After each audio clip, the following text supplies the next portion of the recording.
నమస్తే ప్రజావాహిని. ఈరోజు ఉస్మానియా యూనివర్సిటీలో మనతో పాటు కౌశిక్ ఉన్నాడు.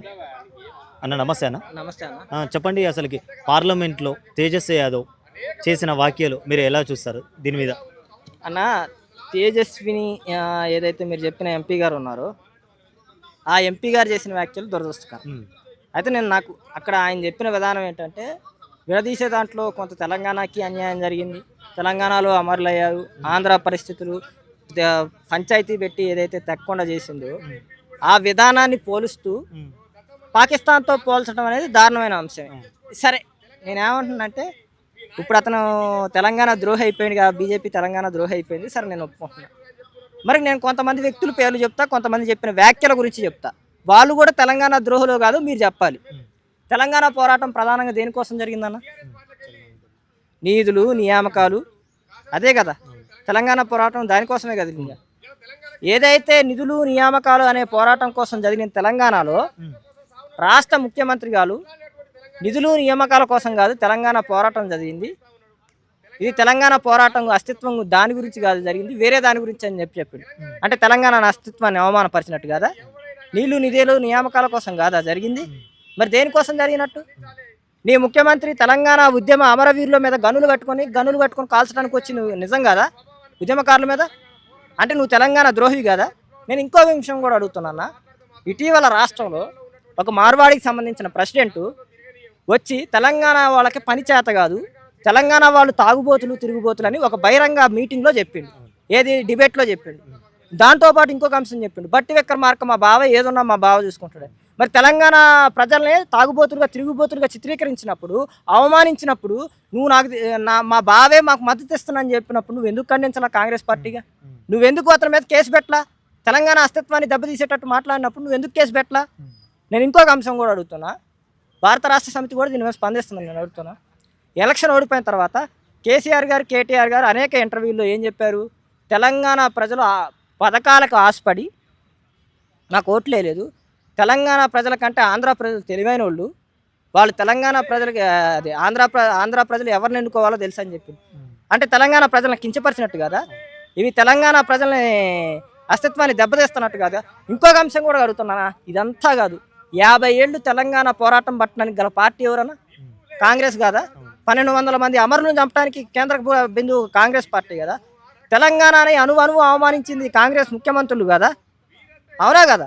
మరి ఇంత ద్రోహం చేసిన పార్టీ తెలంగాణలో పరిపాలన చేయడానికి ఎలా నైతిక హక్కు ఉంది? ఇదే తెలంగాణ అమరవీరుని గద్దర్ గురించి చెప్తున్నారు కదా, గద్దర్ నాకు ప్రియమైన వ్యక్తి అని చెప్తున్నారు కదా. తెలంగాణ పోరాటాల్లో ప్రథమంగా ముందున్న వ్యక్తి గద్దర్ గారు. మరి గద్దర్ గారికి స్మృతివనం కడుతున్నానని అవమానించట్లేదా? వాళ్ళ కుటుంబాన్ని అందశ్రీకి స్మృతివనం కడుతున్నానని అవమానించట్లేదా నువ్వు? ఎందుకు కట్టట్లేదు మరి వాళ్ళకి? రాజీవ్ గాంధీకి ఏం సంబంధం? సెక్రటేరియట్కి ఎదురుగా ఉండడానికి రాజీవ్ గాంధీకి ఏం సంబంధం?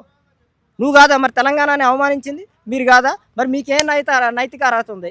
ఇప్పుడు నేనేమంటున్నా, వేరే రాష్ట్రం వాడు చేసిన దాన్ని తప్పే, మాతృభూమిలో ఉండి మాతృభూమికి ద్రోహం చేసేవాడు 100 రెట్లు ప్రమాదకరమా కదా? అది వెన్నుపోటా కదా? సరే, ఇంకొక అంశం కూడా అడుగుతున్నా, ఇవన్నీ కూడా కాదు, ఎమ్మెల్సీ అద్దంకి దయాకర్ గారు ఉన్నారు, పాకిస్తాన్ ప్రేమిస్తున్నాడు, మరి దాన్ని ఏంటి? అది దేశద్రోహం కాదా? అది తప్పులు కావా? ఇప్పుడు ఏంటంటే అన్న, ఇదే రేవంత్ రెడ్డి గారు ఆపరేషన్ సింధూర్ గురించి ఏం మాట్లాడింది? పాకిస్తాన్ని పొగలేదా? సింధూర్ని తక్కువ చేసుకుంటూ ఇవన్నీ మాతృభూమి ద్రోహాలు కావా? అంటే మనం చేస్తే సోమవారం, మంది చేస్తే మంగళవారం అనకూడదన్న. దయచేసి నేను కూడా ఏం చెప్తున్నంటే, తెలంగాణ ప్రజలారా, రేవంత్ రెడ్డి గారికి అవసరం వచ్చిన ప్రతిసారి ఒక రాజకీయ డైవర్షన్ తీసుకొస్తారు. నేను గతంలో కూడా చెప్పా, జూబ్లీ సెలక్షన్ అప్పుడు ఏదైతే పథకాలు వ్యతిరేకత ఉన్నప్పుడు ఒక బీసీ వాదాన్ని ముసుకుని తీసుకొచ్చి బీసీ అస్తిత్వాన్ని ఎలా చంపేసి బొందబెట్టి అక్కడ నుంచి డైవర్షన్ కొట్టిండో, ఇప్పుడు తెలంగాణ అస్తిత్వాన్ని ప్రాంతీయ విద్వేషాలను రెచ్చగొట్టి రాజకీయాలకు వాడుకుందామని కాంగ్రెస్ బీఆర్ఎస్ చేస్తుంది. నేను అడుగుతున్నానా, వీళ్ళకి అవసరం వచ్చిన ప్రతిసారి ప్రాంతీయ విద్వేషాలు రెచ్చగొట్టడం అలవాటు. 2014 ఎలక్షన్ తర్వాత చంద్రబాబు నాయుడిని ప్రాంతీయ వ్యతిరేకిగా చూపించి లాభం పొందింది కేసీఆర్ గారు.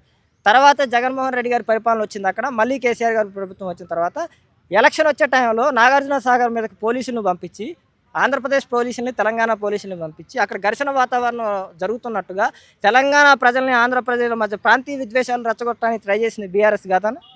వీళ్ళు కాదా? మళ్ళీ అదే పని రేవంత్ రెడ్డి గారు ఇప్పుడు చేయాలనుకోవట్లేదా? నేను ఏమంటున్నా అంటే, సరే బజార్లో నుంచున్నాం, వాళ్ళు ఎవరైతే తప్పులు చేశారో వాళ్ళని పిలుద్దాం, వాళ్ళు 100లో 5గురో 6గురో ఉంటే మీరు 100కు 100 మంది ఉన్నారు. మరి మీరేం చేస్తారు? రాజీనామా చేస్తారా? తెలంగాణ రాష్ట్ర ముఖ్యమంత్రిగా నువ్వు రాజీనామా చేస్తావా? చేస్తావా చెప్పు.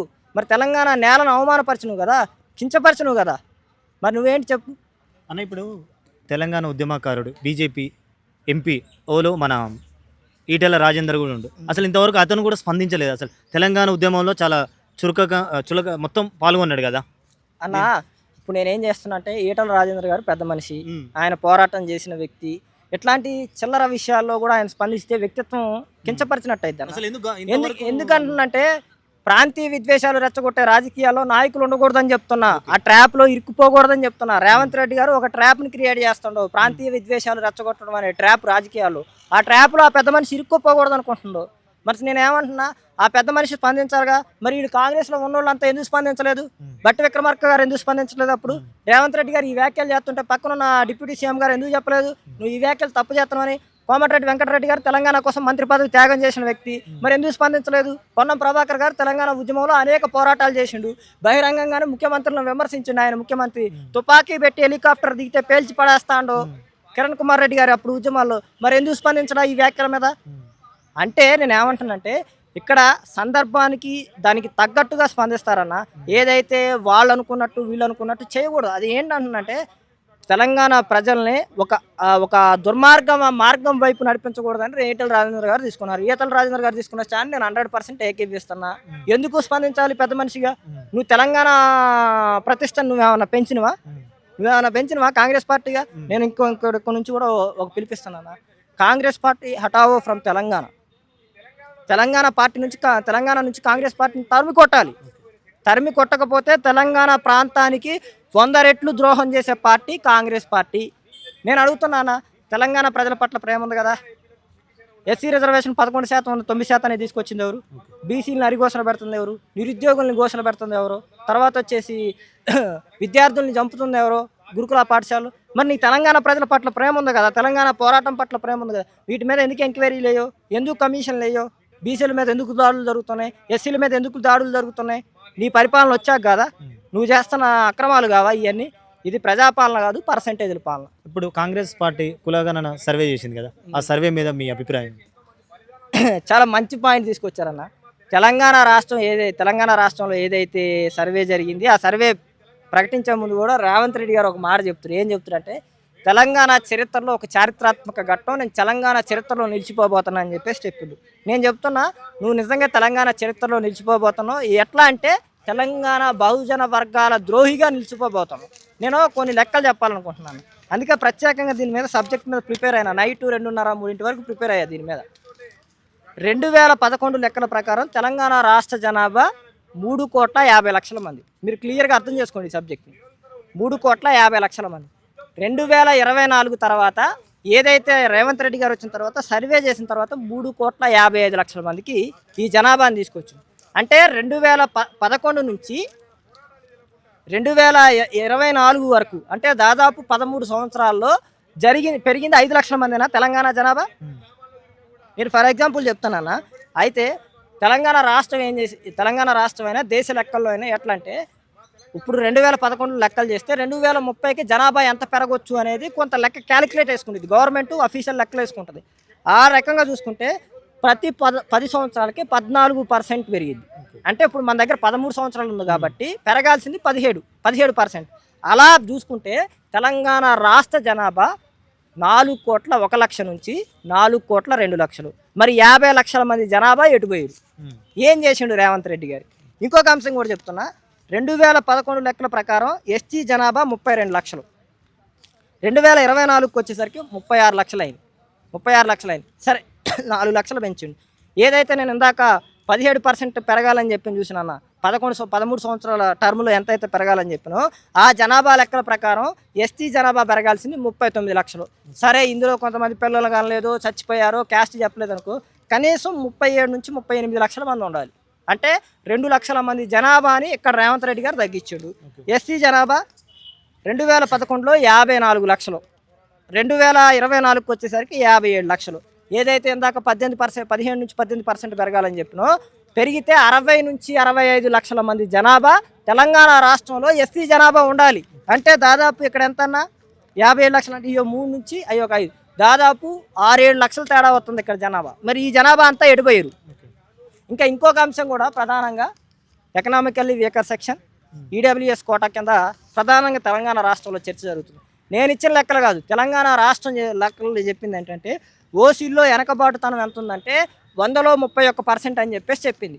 31 = 100 అనుకుంటే తెలంగాణ రాష్ట్రంలో ఓసీ జనాభా 11.9 ఉన్నారు. ఆ లెక్కల ప్రకారం క్యాలిక్యులేట్ చేస్తే తెలంగాణ రాష్ట్రంలో 3.1% వెనకబాటుతనం ఉందని తెలంగాణ రాష్ట్రంలో తేలినప్పుడు నువ్వు 10% రిజర్వేషన్ ఎట్లా ఇస్తావు? ఎకనామికల్లీ వీకర్ సెక్షన్ కింద 10% ఇస్తావు. ఎట్లా ఇస్తావు?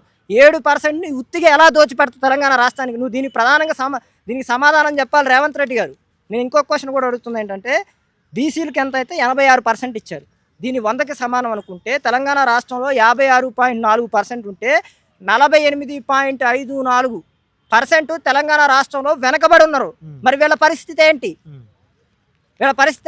నువ్వు 3% వెనకబాటుతనం ఉన్న వాడికి 10% రిజర్వేషన్ ఇస్తే మరి 48% వర్గాలు వెనకబడి ఉన్నాయి. మరి వాళ్ళకి ఎంత శాతం రిజర్వేషన్ ఇవ్వాలి చెప్పు?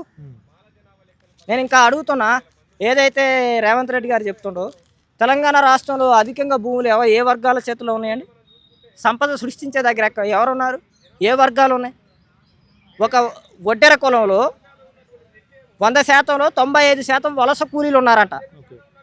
ఏదైతే ఇంగ్లీష్ మీడియం విధానానికి వచ్చేసరికి అత్యధికంగా ఇంగ్లీష్ మీడియం స్కూల్లో చదువుతున్న వర్గాలు ఓసీ వర్గాలు ఉన్నాయి. ఉన్నత విద్యని ప్రామాణిక విద్యను అభ్యసిస్తున్న ఓసీ వర్గాలు నేను తప్పుపడట్లా. మరి బీసీ వర్గాలకి బహుజన వర్గాలకి న్యాయం చేసేది ఎవరో? నువ్వు చెప్పిన సర్వే చెప్పినవు కదా, ఆ లెక్కల ప్రకారం ఎవరు తీసుకురావాలి? నువ్వు తీసుకురావాలి కదా, నీకు కదా ఆ బాధ్యత ఉంది.